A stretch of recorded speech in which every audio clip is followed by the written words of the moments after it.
പാലക്കാട്ട് 2 പേർക്ക് കോളറ സ്ഥിരീകരിച്ചെന്ന ആരോഗ്യമന്ത്രി കെ മുരളീധരന്റെ പരാമർശം തള്ളി DMO രംഗത്തെത്തുന്നു. 2 പേർക്ക് രോഗലക്ഷണം എന്ന സംശയം ഉണ്ടായിരുന്നു. പരിശോധനയിൽ നെഗറ്റീവ് എന്ന് കണ്ടെത്തിയെന്ന് DMO പ്രതികരിച്ചു. ആരോഗ്യമന്ത്രി കെ മുരളീധരനാണ് ആദ്യം ഇക്കാര്യത്തിൽ കോളറ സ്ഥിരീകരിച്ചു എന്ന് വ്യക്തമാക്കിയത്. മാധ്യമങ്ങളോട് ആദ്യം ആ പ്രതികരണം ഒന്ന് കാണാം. ഇതിനു പുറമെ ഇന്നലെ പാലക്കാട് വൈത്തിരിയിൽ 2 കോളറ സ്ഥിരീകരിച്ചിട്ടുണ്ട്. അപ്പോൾ അതുകൊണ്ടാണ് തിരുവനന്തപുരത്ത് ഇരുന്ന് ഇത് നിയന്ത്രിക്കുന്നതാണ് ഏറ്റവും നല്ലത്. കാരണം ബന്ധപ്പെട്ട ഉദ്യോഗസ്ഥന്മാരുടെ യോഗം എപ്പോഴും വിളിക്കാൻ കഴിയും. ഏതായാലും നാളെ DHSഉം DME ഒക്കെ ഉൾപ്പെടെയുള്ള ഒരു ടീം തന്നെ കോഴിക്കോട് വന്ന് കലക്ട്രേറ്റിൽ 11:30 മണിക്ക് യോഗം വിളിച്ചിട്ടുണ്ട്. അതിൽ ബാക്കി കാര്യങ്ങൾ ഇതുവരെ ഒരു കണ്ടെയ്ൻമെൻറ്റ് സോൺ ആക്കേണ്ട യാതൊരു സാഹചര്യം ഇപ്പോഴില്ല. ഷാരിഖ് നവാസ് വിവരങ്ങൾ നൽകാനായി ചേരുകയാണ്. ഷാരിഖ്, ഇന്നലെ കോളറ സ്ഥിരീകരിച്ചു എന്നുള്ളതാണ് ആരോഗ്യമന്ത്രി പറയുന്നത്. അതായത് ഇത്ര സമയം കഴിഞ്ഞിട്ടും അത് കോളറയല്ല എന്നുള്ള വിവരം ആരോഗ്യമന്ത്രിയിലേക്ക് എത്തിയിട്ടില്ല. എന്തായാലും ആരോഗ്യമന്ത്രിയുടെ പ്രതികരണത്തിന് പിന്നാലെ അത് കോളറയല്ല എന്നുള്ളത് DMO വിശദീകരിക്കുന്നു. അപ്പോൾ പകർച്ചവ്യാധികൾ കൂട്ടത്തോടെ റിപ്പോർട്ട് ചെയ്യപ്പെടുന്ന ഈ കാലത്ത് ആരോഗ്യവകുപ്പും ഈ സംവിധാനങ്ങളും ആരോഗ്യമന്ത്രിയും ഒക്കെ തമ്മിലുള്ള ഏകോപനത്തിലെ വീഴ്ച കൂടിയാണ് അത് പ്രകടമാക്കുന്നത്. എന്തായാലും കോളറയല്ല എന്നുള്ള കാര്യം ഉറപ്പായിട്ടുണ്ടല്ലോ അല്ലേ?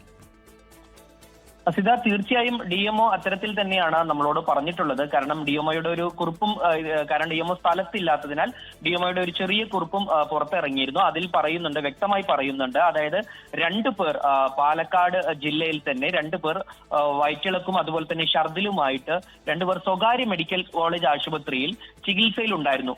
ഇവരെ അപ്പോൾ കോളറയാണെന്നുള്ള സംശയം ദൂരീകരിക്കുന്നതിന് വേണ്ടി ഇവരുടെ പരിശോധന ഇവരെ നടത്തിയിരുന്നു. കോളറയുടെ പരിശോധന നടത്തിയിരുന്നു. എന്നാൽ പരിശോധനാ ഫലത്തിൽ 2 പേർക്കും നെഗറ്റീവ് കണ്ടെത്തി.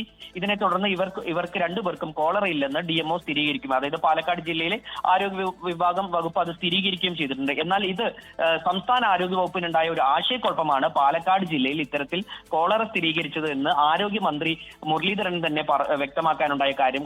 കാരണം വയനാടാണ് ഇത്തരത്തിൽ സ്ഥിരീകരിച്ചത് എന്നും മനസ്സിലാക്കാൻ കഴിയുന്നു. കാരണം വയനാടാണ് വൈത്തിരി എന്ന് പറയുന്ന സ്ഥലമുള്ളത്, പാലക്കാടല്ല. അത്തരത്തിൽ ഈ സ്ഥലത്തിന്റെ നാമം അല്ലെങ്കിൽ സ്ഥലം മാറിപ്പോയതാവാം ഇത്തരത്തിൽ ആശയക്കുഴപ്പം ഉണ്ടാകാനും കാരണം മനസ്സിലാക്കുന്നു.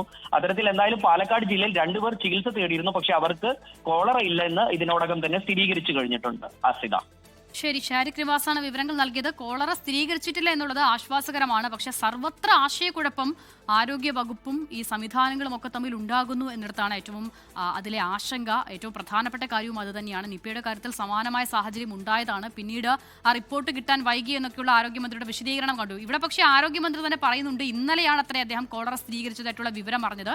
അപ്പോൾ ഇന്നലെക്ക് ശേഷം ഇത്രയധികം സമയം കഴിഞ്ഞിട്ടുണ്ട്, ഇന്ന് രാത്രിയായിട്ടുണ്ട്. പക്ഷെ ഇപ്പോൾ പോലും ആരോഗ്യമന്ത്രി അത് കോളറ അല്ല എന്നുള്ള കാര്യം അറിഞ്ഞിട്ടില്ല. ആരോഗ്യമന്ത്രിയുടെ പ്രതികരണത്തിന് പിന്നാലെയാണ് കോളറ അല്ല എന്നുള്ള കാര്യം DMO അറിയിക്കുന്നത്.